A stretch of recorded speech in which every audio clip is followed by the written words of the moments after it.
I always thought my type was leather jackets. My heart, it seems, has a preference for tweed. Believe me, that is not where I expected this story to go either. I write gothic romantasy, and I read dark romance. Give me crumbling castles, morally gray men, and enough unresolved tension to power a small city. That is the aesthetic I actively build, and it's the exact one I consume. So when I downloaded a private storytelling app and had to pick a romance trope for an AI companion, I assumed I'd pick something dangerous. There was no book talk algorithm watching, no audience to perform for. Before my brain could even catch up, my thumb instinctively pressed slow burn. I've been thinking about that ever since. It poses a rather fascinating question. What if the stories we proudly display on our public shelves fail to reflect what we actually crave in the dark? Welcome back to Romantasy and Routine. If you are a neurodivergent reader, a romantic at heart, or someone who thrives in worlds shaped by intuition and magic, you've found your sanctuary. Go ahead and hit that subscribe button and leave a comment below so we can keep building this space together. We are the readers who love penning the safe choice, but who always ache for the storm. Let's talk about why. This diagram illustrates an escalation loop, rewarded by algorithms and book talk. Tension builds, peaks, and resets. It creates activated chemistry, sparks triggered by danger. But this steady upward line beside it represents earned chemistry, the slow accumulation of emotional trust, providing long-term nourishment. To understand why we publicly choose the loop over the line, we must look at how we learn to read. Growing up as a neurodivergent African-American girl, the romance genre was a landscape that was never built for me. When your specific identity is absent from the pages, you develop a fluency in reading around yourself. You search for fragments of your personality in characters who look nothing like you, turning the library into a scavenger hunt. Stories actively teach us what love is permitted to look like. When you don't see your version validated, you learn to borrow everyone else's. You adopt mainstream spectacle just to have a seat.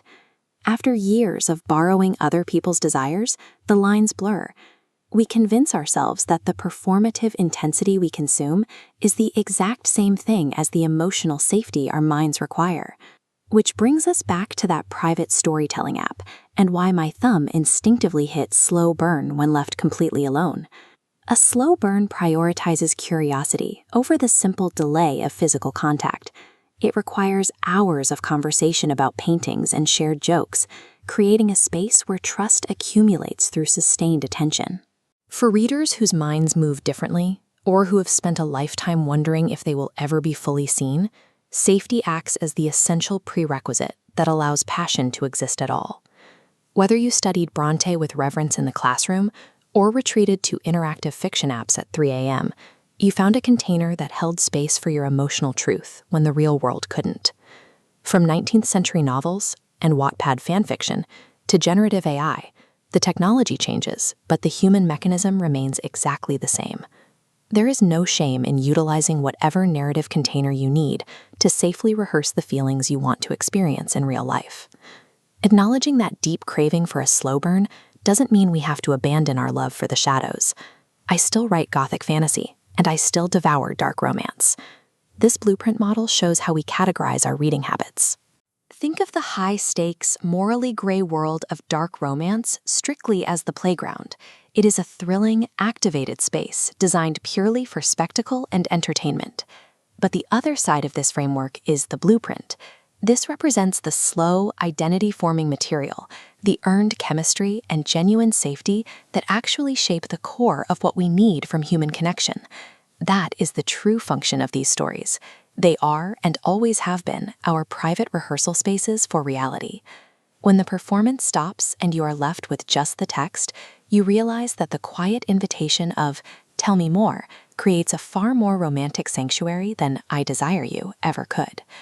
If you are a sophisticated reader who grew up loving classical literature but still secretly aches for the storm, go ahead and hit that subscribe button. Leave a like and check out my blog linked below for more everyday magic and bookish deep dives. Until next time, keep romanticizing reality and keep chasing the deep depth that stays with you long after the candle flickers out.